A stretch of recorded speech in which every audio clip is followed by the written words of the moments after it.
ওরে বাবা, উবার আমাকে আজকে অবাক করা ভাড়া দিছে রে ভাই 7 কিলোমিটার রাস্তা 283 টাকা। এই যে প্রমাণ দেখেন, আমি তো কনফিউজড ভাই, টিপ ধরবো নাকি ধরবো না, এটা কি ফেক ভাড়া দেখাইতেছে? এখন যে কি করি রে ভাই। আচ্ছা যাই হোক, ধইরা দেখি আগে কি হয়, তারপরে দেখি, আগে ধরি কলটা। ওকে ধরলাম, ভাই যাবো হচ্ছে এখান থেকে গুলশান এক চত্বরে।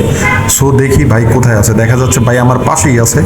সো ভাইকে দেখি আশেপাশে, কই দেখা যায় না তো, কল দেবো নাকি? আচ্ছা দেখি ভাই কই আছে।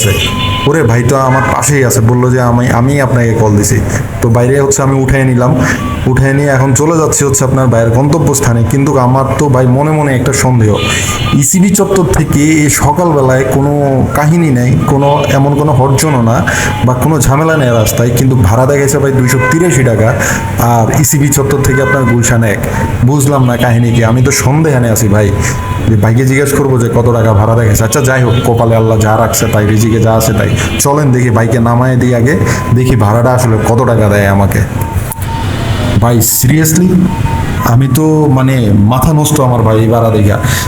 আসলে আমাকে 283 টাকা ভাড়া দিছে উবার এই 7 কিলোমিটার রাস্তায়, মানে ডাবল ডাবল ভাড়া। কেন ভাই, আমি তো বিশ্বাস করতে পারতেছি না। যাই হোক, জানি না উবার কেন এই ভাড়া আমাকে দিছে। যাক শুক্রিয়া, আলহামদুলিল্লাহ।